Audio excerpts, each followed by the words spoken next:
చెమట పడుతుందండి. ఇడ్లీలో 2 చెంచాల ఉప్పు తగ్గించు లక్ష్మి. ఎలాగో మనం పేదోళ్ళమే కదా, కనీసం ఉప్పు ఖర్చైనా తగ్గుతుందనుకో.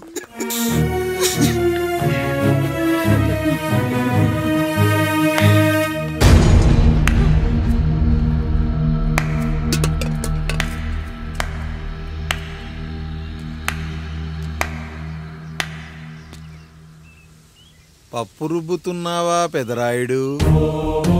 ఎవడికైనా చేసిన పాపం పండుతుంది అంటారు, నీకు మాత్రం అదిగో అలా పిండయింది.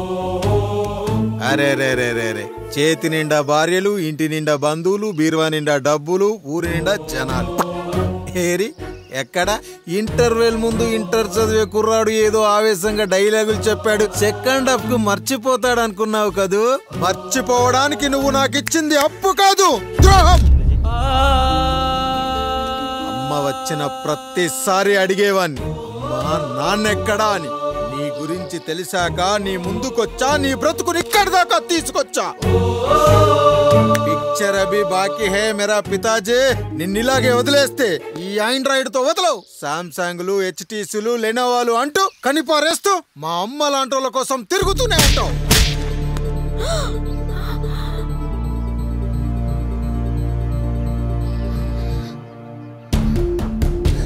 అమ్మా అమ్మా, ఛీ, నన్నలా పిలవకురా. ఎవరిని పట్టుకొని ఎన్ని మాటలు అంటున్నావురా? రాయికి వరమిచ్చిన రాముడు దేవుడైతే, ద్రౌపదికి చీరిచ్చిన కృష్ణుడు దేవుడైతే, నాకు బిడ్డనిచ్చిన ఆయన కూడా దేవుడేరా. ఏంటి ఇలానే వదిలేస్తే బిడ్డల్ని కంటూ వెళ్తాడా? అసలు ఆయన కంటూ సొంతంగా ఒక్క బిడ్డ కూడా లేడు.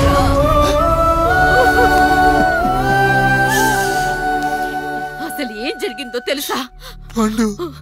మీరుండండి అయ్యా, ఉండండి. మొదటి భార్యని చేసుకున్నాక పిల్లలు పుట్టలేదని రెండో పెళ్లి చేసుకున్నారు. ఆవిడకి పుట్టలేదు. మూడోసారైనా తగులుతుందనుకున్నాం, తనకే పుట్టలేదు. పిల్లల కోసం పెళ్ళాలని మార్చాడే కాని వాళ్ళని వదిలేయలేదురా. అదిరా మా పెద్దయ్య మనసు. ఆయన దగ్గర బాణం ఉంది కానీ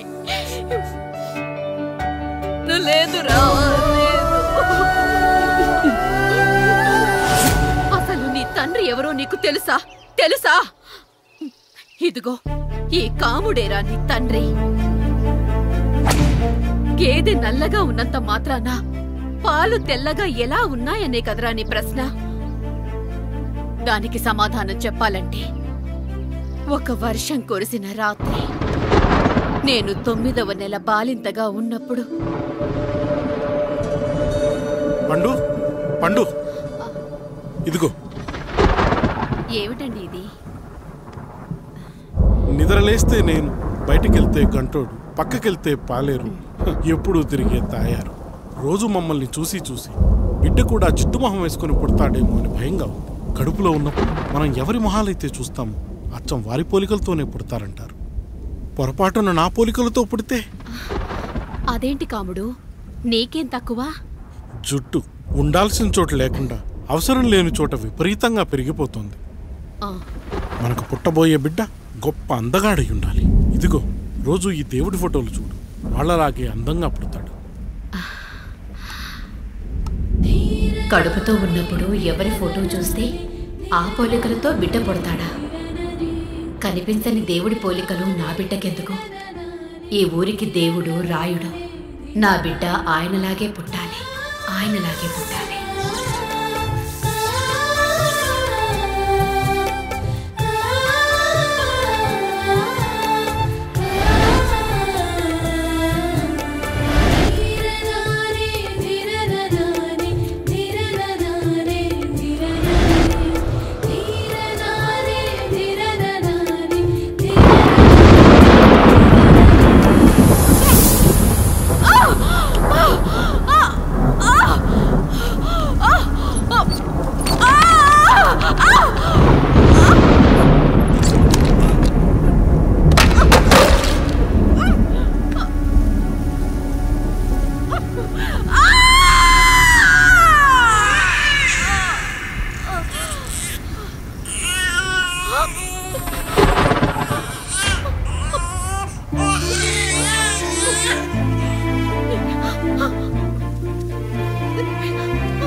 పంపించావు? అయ్యా, తప్పు జరిగిపోయింది పెద్దయ్యా. ఏం జరిగింది? అసలే నువ్వు ఒట్టి మనిషి కూడా కాదు. ఒక్కసారి ఇటు చూడండి అయ్యా.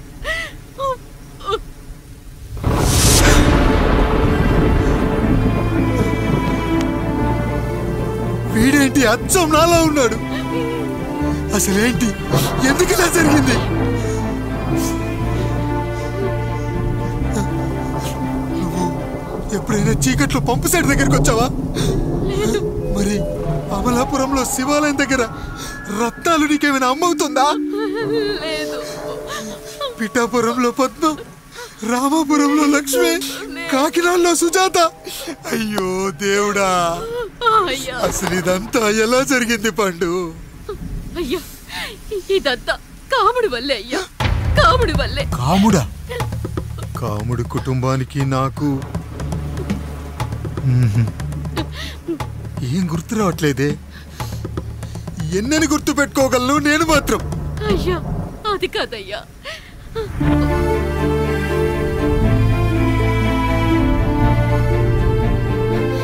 అలా రోజు మీ ఫోటో చూసి చూసి అచ్చం మీలాగే పుట్టాడు. అయ్యో, నా పోలికతో బిడ్డ కావాలనుకోవడం ఏంటి పండు? నువ్విలా చేయడం ఏంటి పండు? పోలికల కోసం ఫోటోలు ఎందుకు చూసావు పండు? అందుకే కదయ్యా ముందు ఆ డైలాగ్ చెప్పాను, తప్పు జరిగిందని. ఇప్పుడు ఏం చెయ్యాలయ్యా? స్వచ్ఛమైన మన ప్రేమను ఈ పాడులోకం అర్థం చేసుకోదు. కనీసం మీ ఇద్దరి జీవితం బాగున్నా ఆనందపడేవాని. వీణ్ణి ఇక్కడ ఉంచొద్దు పండు, బయటికి పంపించు. బయటికి పంపించి బాగా చదివించు, గొప్పవాణ్ణి చెయ్యి. వీడికి అయ్యే ఖర్చంతా నేనే భరిస్తా.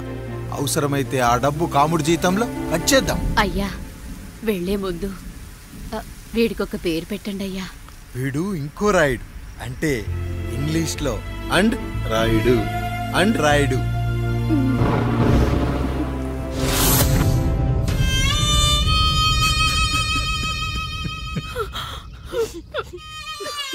ఇదిరా నీ కథ, నా గతం. నిన్ను చదివించడం కోసం ఆయన మీ నాన్న జీతంలోంచి నెలకి 3,000, 4,000 కోసేసిచ్చేవారు. అప్పుడు ఆయన పడిన బాధ పగవాడు కూడా పడకూడదు. చూసావారా, దేవుడు లాంటి పెద్దయ్యని అనవసరంగా అనుమానించు ఎంత పెద్ద తప్పు చేశావో అర్థమైందా? ఒకడు నిమ్మకాయ పెట్టి పసుపు వేసి ఉప్పు కలిపి పులిహోర చేయొచ్చు, కానీ ఆ పులిహోర ఎప్పటికీ దేవుడి ప్రసాదం. నువ్వు ఆ దేవుడి ప్రసాదం. ఇక ఆయనే మీ నాన్న. చూసావా అమ్మా, ఈ రోజు నుంచి నాకు 3 అమ్మలు, 2 నాన్నలు. నీకు మాత్రం ఒక్కడే భర్త, నాన్నకు మాత్రం ఒక్కటే భార్య. మా నాయనే. అయ్యా, బిడ్డను ఒక్కసారి ఎత్తుకొని తిప్పండి అయ్యా. బాబు, నాన్న,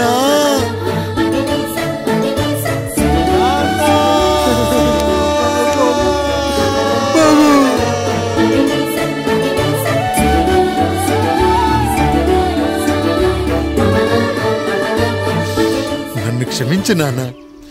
ఇప్పటికైనా నిజం అర్థం చేసుకున్నావు. అది నాకు చాలురా, చాలు. చాలదు నాన్న, నిన్ను ఏలెత్తి చూపిన జనంతో చెయ్యెత్తి దండం పెట్టించాలి. అన్నయ్య కంటే ఆస్తి ముఖ్యమనుకున్న మన కుటుంబానికి గుణపాఠం నేర్పించాలి. ఇక నాకు వదిలే నాన్న, నేను చూసుకుంటా.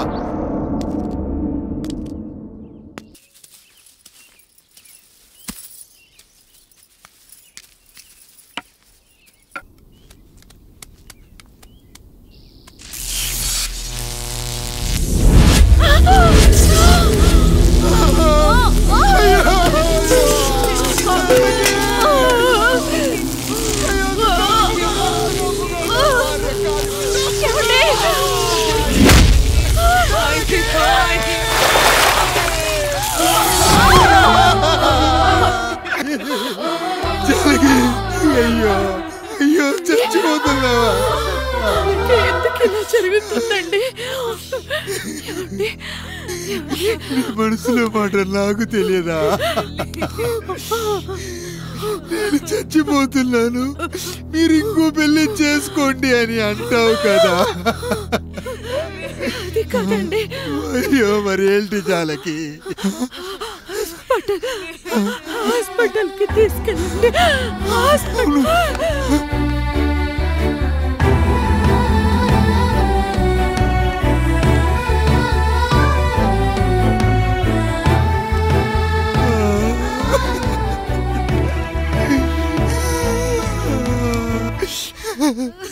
జానకి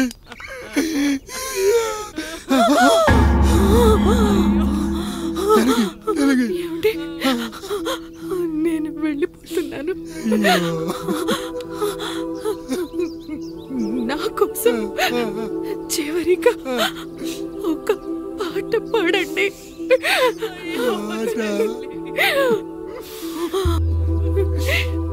ಎಲ್ಲರಿಲಿ ఏదరికి చేర్చిన సంగ్రామ. వద్దండి. కష్టాల్లో కూడా మీరు కన్నీళ్ళు పెట్టకూడదండి. వెళ్ళే ముందు అక్కతో కలిసి ఒక మంచి ఊపున్న పాట పాడండి.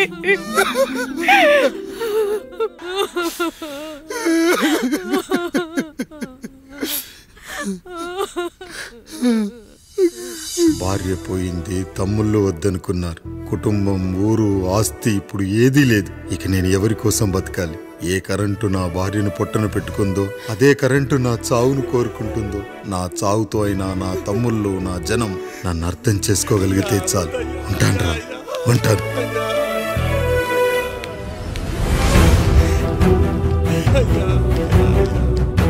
అయ్యా అయ్యా రండయ్యా, పెద్దరాయుడు గారు చనిపోతున్నారయ్యా. రండయ్యా, మీరన్న వచ్చి ఆపండి అయ్యా. అయ్యా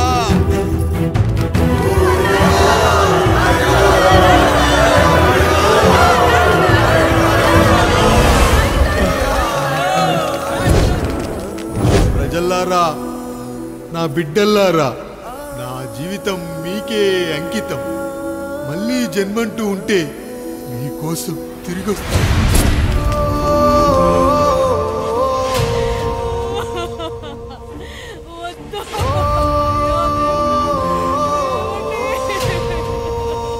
వద్దయ్యా, వద్దు, వద్దయ్యా, వద్దయ్యా.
పట్టడానికి ఎవడొస్తాడు? వేసేట్రా.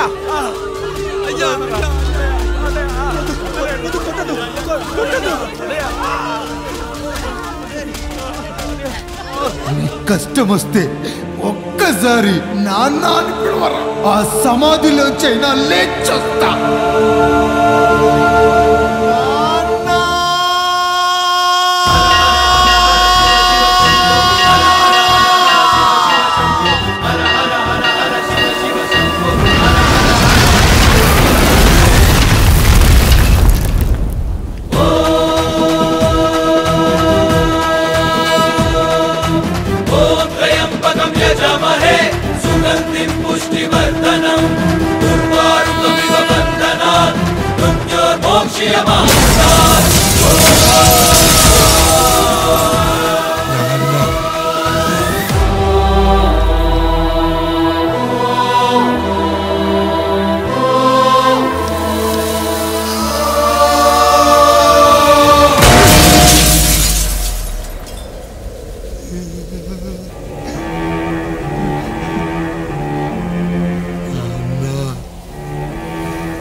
లేచి నిలబడండి, కొట్టండి, గట్టిగా కొట్టండి, కసితీరా కొట్టండి.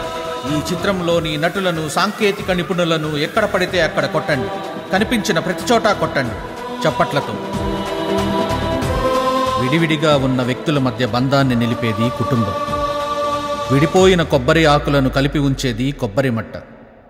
కుటుంబం కోసం నిలబడ్డ ఎందరో అన్నయ్యలకు మా ఈ చిత్రం అంకితం.